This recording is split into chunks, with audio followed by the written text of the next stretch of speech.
بسم اللہ الرحمن الرحیم۔ السلام علیکم viewers, welcome to my YouTube channel جس کا نام ہے سچی باتیں۔ ویورز، آج میں آپ لوگوں کو اولاد آدم علیہ السلام اور قصہ حابیل قابیل سناؤں گی۔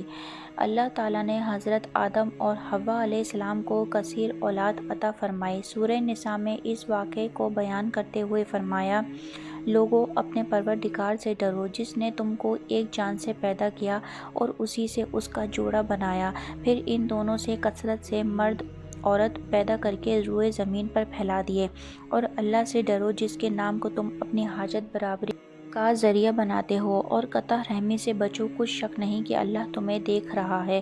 اور فرمایا، اور جب اللہ تعالیٰ نے بنی آدم سے یعنی ان کی پشت سے ان کی اولاد نکالی تو ان سے خود ان کے مقابلے میں اقرار کرا لیا، یعنی ان سے پوچھا کہ کیا میں تمہارا پروردگار نہیں ہوں؟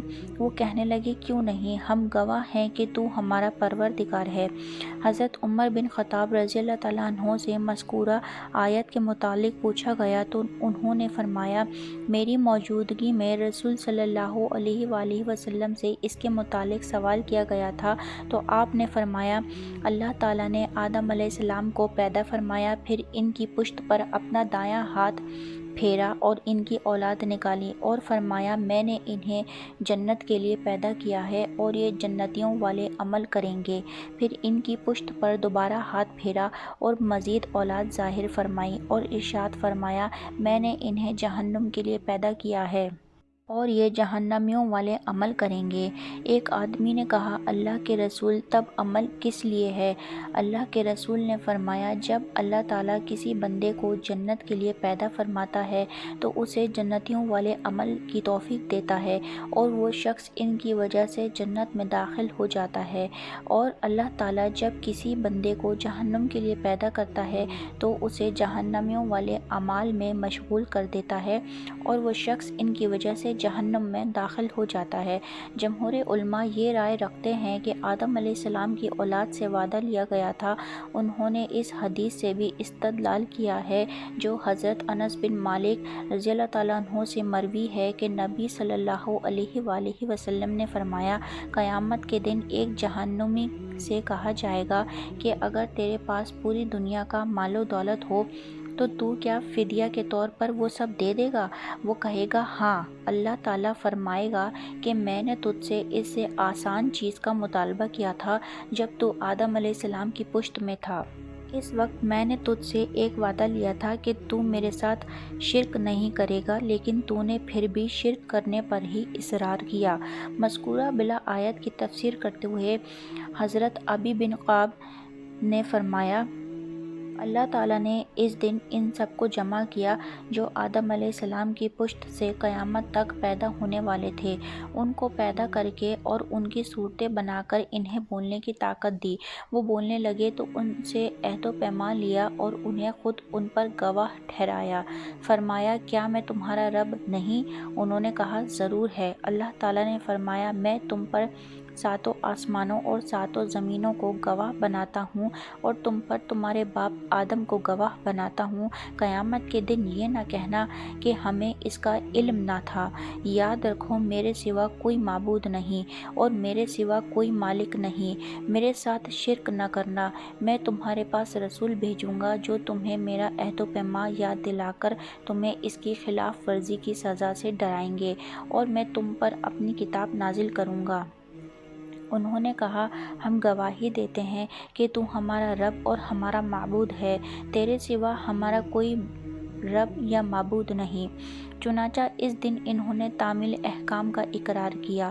اللہ نے ان کے باپ آدم علیہ السلام کو بلند کیا۔ اس نے ان سب کو دیکھا تو ان میں امیر، غریب، خوبصورت اور بدصورت افراد نظر آئے۔ انہوں نے عرض کی، یا رب، کاش تو ان سب کو برابر کر دیتا۔ اللہ تعالیٰ نے فرمایا، میں چاہتا ہوں کہ میرا شکر ادا کیا جائے۔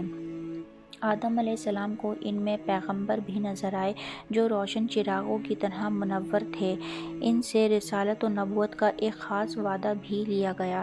ایک دوسرے میثاق کے بارے میں اللہ تعالیٰ نے فرمایا، اور جب ہم نے پیغمبروں سے عہد لیا اور تم سے اور نوح اور ابراہیم اور موسیٰ اور مریم کے بیٹے عیسیٰ سے اور ارشاد باری تعالیٰ ہے تو تم ایک طرف کی ہو کر دین کے راستے پر سیدھا منہ کیے چلے جاؤ اور اللہ کی فطرت کو جس پر اس نے لوگوں کو پیدا کیا ہے اختیار کیے رہو۔ اللہ کی بنائی ہوئی فطرت میں تغیر و تبدیل نہیں ہو سکتا۔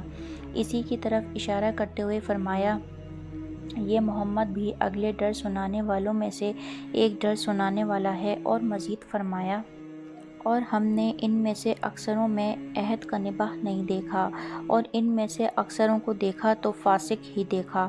حضرت ابو ہریرہ رضی اللہ تعالیٰ عنہ سے روایت ہے کہ رسول صلی اللہ علیہ وآلہ وسلم نے فرمایا جب اللہ تعالیٰ نے آدم علیہ السلام کو پیدا فرمایا تو آپ کی پشت پر ہاتھ پھیرا، تب قیامت تک پیدا ہونے والی ہر جان آپ کی پشت سے ظاہر ہو گئی۔ اللہ نے ہر ایک کی آنکھوں کے درمیان نور کی ایک چمک رکھ دی، پھر انہیں آدم علیہ السلام کو دکھایا۔ آدم علیہ السلام نے کہا یا رب یہ کون ہے؟ اللہ تعالیٰ نے فرمایا یہ تیری اولاد ہے۔ آپ کو ان میں ایک آدمی نظر آیا جس کی پیشانی کی چمک آپ کو بہت اچھی لگی۔ فرمایا یا رب یہ کون ہے؟ اللہ تعالیٰ نے فرمایا یہ تیری اولاد میں آخری زمانے کی قوموں میں سے ایک آدمی ہے جس کا نام داؤد علیہ السلام ہوگا۔ فرمایا یا رب تو نے اس کی عمر کتنی مقرر کی ہے؟ اللہ تعالیٰ نے فرمایا 60 سال۔ آدم علیہ السلام نے فرمایا یا رب اسے میری عمر میں سے 40 سال عطا فرما دے۔ جب آدم علیہ السلام کی عمر مکمل ہوئی تو موت کا فرشتہ آ گیا۔ انہوں نے فرمایا کیا میری عمر میں سے 40 سال باقی نہیں؟ اس نے کہا کیا وہ آپ نے اپنے بیٹے داؤد علیہ السلام کو نہیں دے دیے؟ آپ علیہ السلام نے انکار کیا تو آپ کی اولاد میں بھی انکار کی عادت رہی۔ آدم علیہ السلام بھول گئے، آپ کی اولاد بھی بھولنے والی ہوئی۔ آدم علیہ السلام سے غلطی ہوئی اور آپ کی اولاد بھی غلطیاں کرنے والی ہوئی۔ حضرت عبداللہ بن عباس رضی اللہ تعالیٰ عنہ سے روایت ہے کہ نبی صلی اللہ علیہ وآلہ وسلم نے فرمایا اللہ تعالیٰ نے اولاد آدم سے نعمان یعنی عرفات کے مقام پر عہد لیا۔ اللہ تعالیٰ نے ان کی تمام اولاد کو جو اس نے پیدا کی ہیں ان کی پشت سے نکالا، انہیں اپنے سامنے چوٹیوں کی طرح بکھیر دیا، پھر ان سے براہ راست کلام کرتے ہوئے فرمایا کیا میں تمہارا رب نہیں ہوں؟ انہوں نے کہا یقیناً ہے، ہم گواہی دیتے ہیں۔ اللہ تعالیٰ نے فرمایا اگر تم قیامت کے دن کہو ہمیں تو اس کا علم ہی نہ تھا، یا کہو ہمارے باپ دادا نے شرک کیا تھا اور ہم تو انہی کی اولاد تھے اس لیے ان کی راہ پر چل پڑے۔ کیا آدم اور حوا علیہ السلام کے ہاں جنت میں اولاد ہوئی تھی یا نہیں، اس میں اختلاف ہے۔ ایک قول یہ ہے کہ ان کی سب اولاد زمین ہی پر پیدا ہوئی، دوسرے قول کے مطابق ان کے کچھ بچے جنت میں بھی پیدا ہوئے تھے جن میں قابل اور ان کی بہن بھی شامل تھے، واللہ اعلم۔ تاریخ میں یہ ہے کہ ان کے ہاں ہر بار ایک لڑکا اور ایک لڑکی پیدا ہوتے تھے اور انہیں یہ حکم تھا کہ ہر لڑکے کی شادی دوسرے لڑکے کے ساتھ پیدا ہونے والی لڑکی سے کریں اور دوسرے کی شادی پہلے کے ساتھ پیدا ہونے والی لڑکی سے کریں، یعنی اس لڑکی سے شادی کرنا ناجائز تھا جو لڑکے کے ساتھ پیدا ہوئی ہو۔ ویورز قابل اور حابل کا واقعہ میں آپ لوگوں کو اپنی نیکسٹ ویڈیو میں سناؤں گی۔ ویورز اگر آپ لوگوں کو میری ویڈیو اچھی لگی تو میری ویڈیوز کو ضرور لائک کریں، اپنے دوستوں کے ساتھ شیئر کریں، میرے چینل کو ضرور سبسکرائب کریں اور بیل آئیکن بٹن کو پریس کریں، اور اگر آپ لوگ چاہیں تو مجھے فیس بک اور انسٹاگرام پہ بھی فالو کر سکتے ہیں۔ تھینک یو سو مچ، اپنا بہت خیال رکھیے گا، دعاؤں میں یاد رکھیے گا۔ اللہ حافظ۔